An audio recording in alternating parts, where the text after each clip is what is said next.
Morning everyone, welcome to my channel Shilpa's daily life. আমার এই নতুন ব্লগে তোমাদেরকে জানাই অনেক অনেক ওয়েলকাম, অনেক অনেক ভালোবাসা।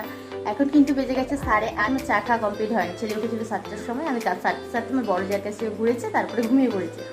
তো এখন চা খাবো, আমি ওকে একটু খাইয়ে একটু ঘুমিয়ে পড়লো।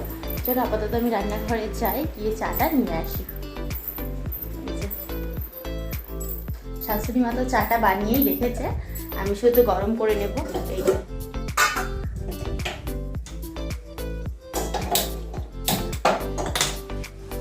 গরম করতে বসিয়ে দিলাম। আর এইদিকে না ছেলের জন্য আমি জল ফুটিয়ে ঢাকা দিয়ে রেখেছিলাম গতকালকে, আজকে আবার নতুন করে করতে হবে।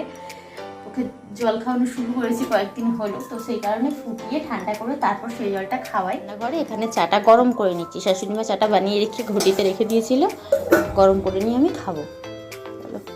ধরো দেখতেই পাচ্ছি এখানে দু জায়গায় চা নিয়েছি আমি, দুটো প্লেটে, আর তার সাথে পাউরুটিটা আমি সেকে নিয়েছি। আমার যে বোন যেহেতু তখনও পর্যন্ত ছিল, তো 2 কাপ চা নিয়েছিলাম। তারপর ও চলে গিয়েছিল বাড়ি। আর দুপুরবেলা দেখো আমি আজকে রান্না করেছি একদম সিম্পল মেনু। এখানে করেছি চিচিঙে ভাজা আর সমস্ত সবজি দিয়ে মাছের ঝোল করেছি, আর আম কেটে নিয়েছি, তার সাথে লেবু কেটে নিয়েছি। তো যেহেতু প্রচণ্ড গরম ছিল, মে মাসের তখন ভিডিও, তো সেই কারণে কিন্তু আমি হালকা পাতলা রান্না করেছিলাম। আর এই মে মাসের দুপুরে রোদ্রের সময় আমার ছেলের ইচ্ছে হয়েছে ও বাইরে বসে থাকবে। তো দেখো বাইরে নিয়ে বসে আছি ওকে, কি আর করবো। এই যে ও মুখ থেকে আওয়াজ করছে, চিৎকার করছে, ওকে বলছি পাখি দেখ পাখি দেখ, তখন ও বসে আছে।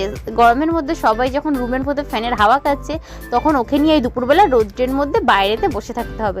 তো কি আর করবো, সারা দুপুরটা ও জেগেই থাকছিল আর কি সেই কটা দিন। তো দুপুরবেলাটা এরকমভাবেই ওকে জেগে নিয়ে বসে থাকতে হতো। যাই হোক, আজকে সন্ধ্যাবেলা একটু চাউমিন বানিয়েছিলাম, সেটাই আমি খেয়ে নিচ্ছি। ছেলে তো এখন ঘুমিয়ে পড়েছে। তো ভিডিওটি তোমাদের কেমন লাগলো অবশ্যই কিন্তু কমেন্ট করে জানিও।